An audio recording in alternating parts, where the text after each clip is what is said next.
ton CV de voyage, où as-tu été, dans quel contexte? Alors la première fois que je suis partie vivre à l'étranger, c'était en Argentine en 2010, pour la 3e année de Sciences Po. J'ai vécu là-bas pendant 8 mois.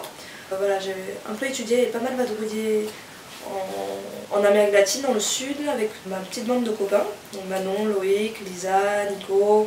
Ensuite, j'ai vécu à Amsterdam pendant 4 mois, où j'ai travaillé. J'ai fait un stage là-bas. C'est pareil, je vivais dans une grosse coloc de 17, donc la plus grande coloc de ma vie, de 17 Hollandais. Ensuite, je suis partie vivre 6 mois au Mexique, pour la dernière année de mes études en stage, où j'ai pu bosser dans une entreprise mexicaine, dans le cinéma. Là également, je vivais avec 8 colocs, la plupart français pour le coup, parce qu'on parlait déjà la langue, donc c'était plus primordial non pas de se mélanger avec les locaux, mais voilà, c'était un moment où c'était pendant les élections présidentielles en France aussi. On était loin, donc c'était agréable de pouvoir partager avec tes compatriotes l'actualité française, enfin celle de ton pays. J'ai pas mal fait de week-ends, de semaines en Europe, en Espagne, à Londres, à Rome, etc.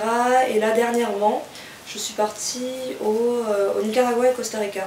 Ça faisait 2 ans que j'avais pas remis un pied en Amérique latine. Je suis partie avec 4 copines, avec qui je faisais du rugby et qui étaient à Sciences Po avec moi. On est parti 3 semaines. Comment tu prépares tes voyages? C'est hyper dur. J'achète un Lonely Planet. Je vois les principaux endroits que j'ai envie de voir. Et je me fais un itinéraire, mais vraiment grosso modo. Et après, je me perds entre-temps. Une chose que tu es fière d'avoir accomplie. D'avoir toujours décidé de partir finalement et d'avoir fait de chaque ville ma ville à moi, de m'être approprié les endroits, d'avoir créé mon univers, de me sentir comme un poisson dans l'eau à chaque fois, quelle que soit la ville, que ce soit Paris, donc en France chez moi, comme à l'étranger. Quels sont tes projets de voyage? Alors, je vais me prendre entre 8 mois et 1 an, voilà c'est mon objectif de départ, pour me faire le tour de l'Amérique latine et de l'Asie. Commencer du Brésil pour remonter jusqu'au Mexique, donc juste prendre un billet aller. Donc déjà c'est un peu un challenge pour moi de pas, voilà, j'ai choisi de ne pas prendre de billets tour du monde comme il peut y en avoir pour justement être libre pendant tout mon voyage et de me laisser guider par mes envies. Si j'ai envie de rester plus longtemps à un endroit, il faut juste le faire. On te parachute 3 jours en Colombie avec un budget de 5 € par jour. Quel est ton programme? Alors c'est sûr, déjà manger dans la rue parce que c'est là où tu trouves les choses les plus locales entre guillemets et le moins cher. 5 €, donc déjà je peux pas dormir. Donc il faut vraiment que je trouve des gens. Des gens parce que bon, le désespoir amène toujours de l'aide. Pour pouvoir te dire les bons plans, où manger pas cher. Non, se débrouiller, voilà, 5 € je pense que c'est faisable déjà en Colombie. J'ai un compte en couchsurfing, on trouvait un logement qui te coûte pas cher. Je dois rester dans la même ville. Et pour la découvrir, donc ça permet de la découvrir de fond en comble et à moindre frais. L'endroit qui t'a le plus émerveillé? Oula, il y en a beaucoup.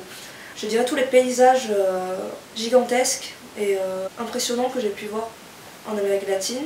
Là, de tête, je dirais le désert de Salta, en Argentine, donc au nord à la frontière en Bolivie. Le désert de sel avec l'horizon à perte de vue, donc j'ai fait avec quelques amis en 2010.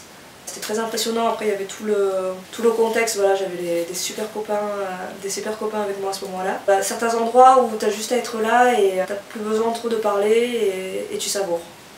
Donc je dirais le désert de Salta au nord de l'Argentine, toute la zone du nord de l'Argentine où on passe d'un paysage à l'autre, ça n'a rien à voir mais c'est plein de couleurs, c'est plein de...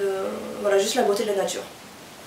Alors si tu étais un plat typique, je serais une viande argentine, la plus juteuse du monde et quand elle est très bonne on peut la couper avec une petite cuillère, ou alors je serais du riz, parce que déjà de par mes origines, mais aussi parce que c'est le plat que tu manges vraiment, par exemple au Mexique, au Nicaragua, au Costa Rica, on en mange tout le temps, partout, et c'est bon pour la santé déjà. Voilà, un plat qui se combine avec tout.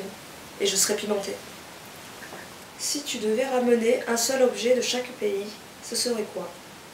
Souvent je ramène des bijoux un peu typiques de chaque pays, bon, de l'artisanat, des petites choses parce qu'il faut pouvoir les ramener aussi, mais j'aime beaucoup les bijoux faits par les locaux. Donc à chaque fois, par exemple, c'était en Amérique centrale, j'ai ramené des bijoux en macramé. Donc c'est une manière de tisser, par exemple ça. Ce bracelet, mais voilà, beaucoup de bijoux en macramé, j'aime beaucoup ce qu'ils font. Donc c'est des mélanges de fils, de pierres, donc c'est souvent tissé. J'aime beaucoup les pierres et les tissages parce que c'est du savoir-faire et ça m'intrigue et ça m'impressionne beaucoup. Le moment le plus gênant durant un voyage. C'est pas gênant, mais il m'arrive souvent des bourdes en voyage, donc parce que je suis un peu tête en l'air. Et non, il m'arrive beaucoup de choses, quoi, d'arriver, de ne pas avoir réservé quoi que ce soit pour dormir et il se trouve que c'est le week-end dans la Pentecôte et se retrouver à vouloir dormir sur un pédalo sous un pont. Ou, voilà, ça va plus être des bourdes en fait, de voyage ou des choses que je ne connais pas tout simplement. Par exemple, arriver en Argentine et dire coger un autobus. Et coger là-bas, c'est différent de l'Espagne et ça veut dire coucher, même baiser. Donc baiser un bus c'est un peu compliqué, mais bon, ça c'est des choses plus drôles et c'est plus culturel. Louper un avion, ça m'est déjà arrivé. C'est plus ennuyeux que gênant. Mais en soi, la gêne à l'étranger, c'est différent parce que finalement, c'est des différences culturelles. Donc c'est gênant sur le moment, mais finalement, c'est juste parce que tu ne sais pas. Si tu devais partir avec seulement 5 choses dans ta valise, bon, on enlève tout ce qui est administratif, passeport, etc. Sinon, ça me grille déjà 3 éléments. Alors ce serait un maillot de bain, un short passe-partout, une paire de tongs et un carnet pour noter tous mes coups de cœur, et pouvoir regarder les contacts, des mots des gens que tu rencontres, des lieux. Ça me sert beaucoup bon, voilà, au moment de donner des conseils de voyage à des copains. Mais aussi voilà, noter des phrases, des choses que je vois, voilà, des coups de cœur, ça c'est quelque chose que je fais souvent.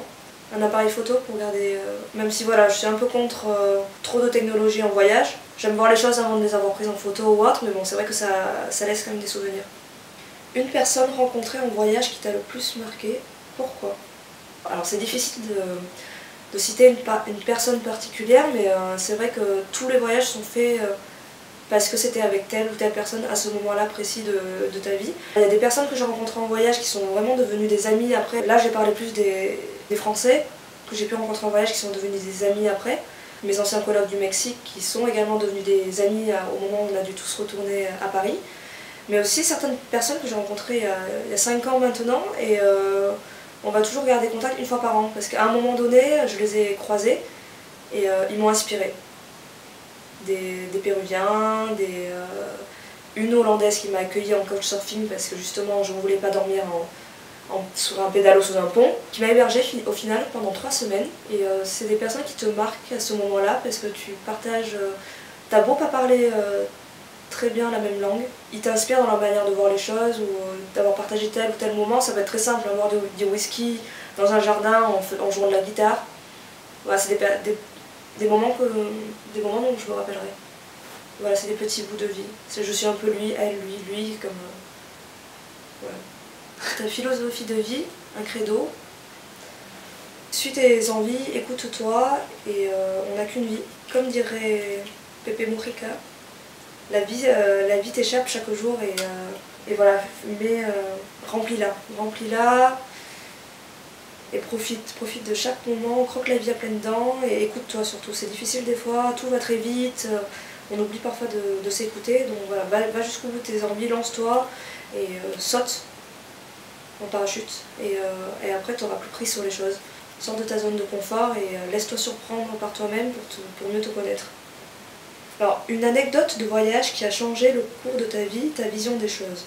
Alors changer le cours de ta vie, c'est un grand mot quand même, parce que c'est pas forcément une anecdote, mais c'est des passages de vie qui changent un peu ta manière de voir les choses, mais non, plein de petites rencontres qui te montrent à chaque fois que finalement t'as pas besoin de grand chose.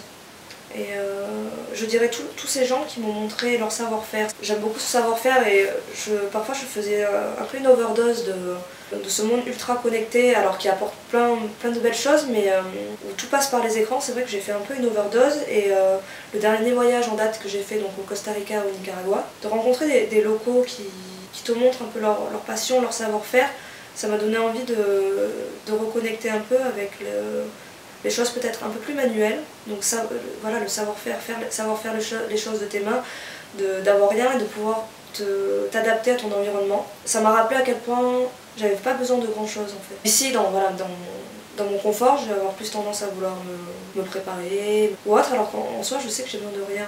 Donc voilà, ça va être toutes ces petites rencontres des gens qui te montrent ce qu'ils savent faire. Et ces parcours de vie, voilà, qui t'inspirent. Tous ces parcours de vie qui t'inspirent parce que j'aime les gens passionnés et c'est plus des inspirations plus que des anecdotes particulières. Si tu étais une ville. Alors c'est assez paradoxal parce que je pourrais autant être une mégalopole, parce que j'adore l'énergie que te donnent les grandes villes, l'excitation que tu peux avoir, l'énergie qu'elles te donnent, alors c'est des villes plus fatigantes mais en même temps c'est foisonnant. Et à la fois je pourrais être une paillote sur un endroit un peu désert, au bord de l'océan, tu manges du poisson, tu vis au soleil, etc.